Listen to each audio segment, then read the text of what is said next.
different. Let's move on to another highly controversial subject, which is abortion. And many people in the UK column audience are engaging with us talking about this. But take us through the segment, David, and we're going to stay on subject with this because it seems to us to be such an important one. Yes, so we start here. The one aspects of equal rights that never seems to get any traction in our parliaments in the West is equal rights for babies in the womb, but it is getting traction on the street, and more people are seeing this as the equivalent to the fight against slavery and as a really important matter to be campaigning on. The Christian Institute have reported figures that the rest of the Scottish media don't seem to have reported very prominently, that the abortion figures in Scotland have gone up hugely by 19% in 2022. So we're now killing 16,596 little Scottish babies every year. So that's well over a quarter. The previous figure was more than 25%. So we're heading towards 30% of all babies conceived. And the number aborted due to Down syndrome was also increased, with Downs as a category being essentially eliminated by what you might call a eugenics practice.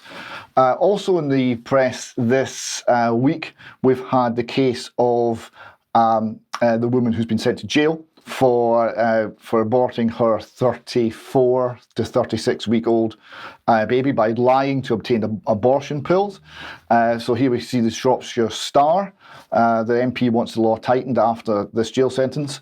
Daniel Kawasinski, Conservative MP for Shrewsbury, said he was horrified about the case. He said the 44-year-old mother was jailed by a judge in Stoke-on-Trent after she had lied to obtain termination pills, which she used to abort her baby between 32 and 34 weeks pregnant. Speaking on BBC Midlands, he said, as a Roman Catholic, I've always voted for reducing the level for abortion. So I'm horrified that a child of 8 months who could have been born prematurely and survived has died in this way. I think it's very serious.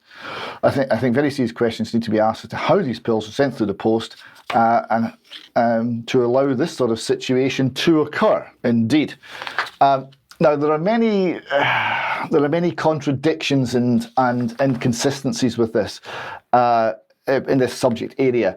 Here we've got one from Ireland. So the Irish Times reporting, Leo Varadkar says he would like to see fewer abortions in Ireland. So there are about 8,000 abortions happening in Ireland. They've only just made abortion legal, so about half the number that's happening in Scotland at the moment.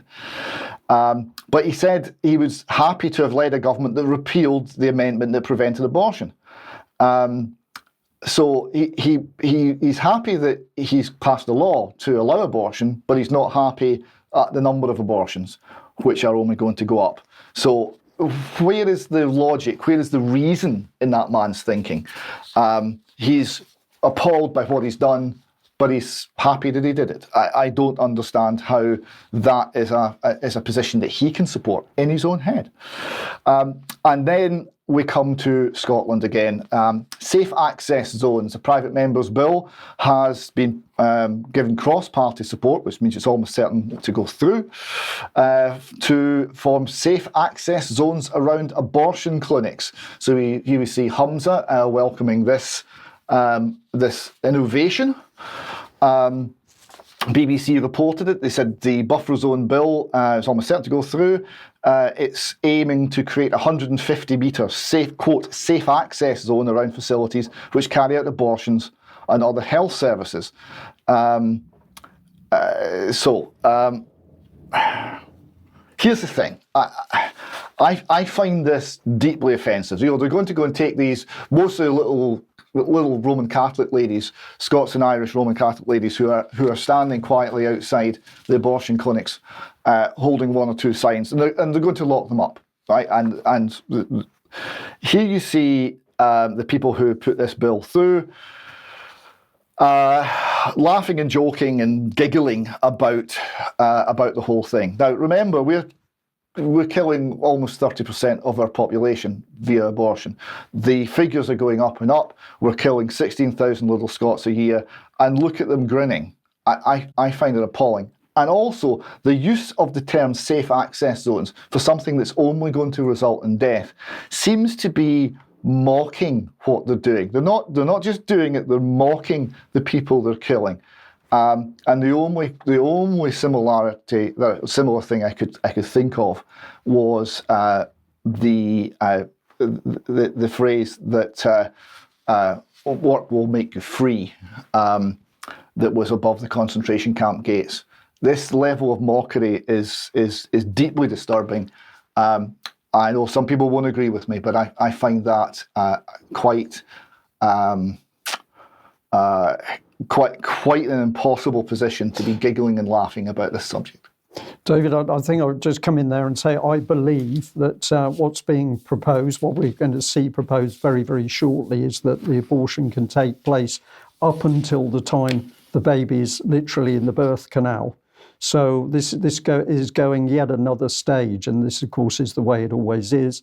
And I find this whole thing unfolding to be fascinating, because I come from a generation where the pill was sold as the solution to all unwanted pregnancies. But now we're going to come into a world where we're not even sure who is the man, who is the woman. And so who has the responsibility for creating the baby in the first place? There is something deeply sinister, deeply evil at work in producing the policies that we're seeing unfold in the UK and worldwide.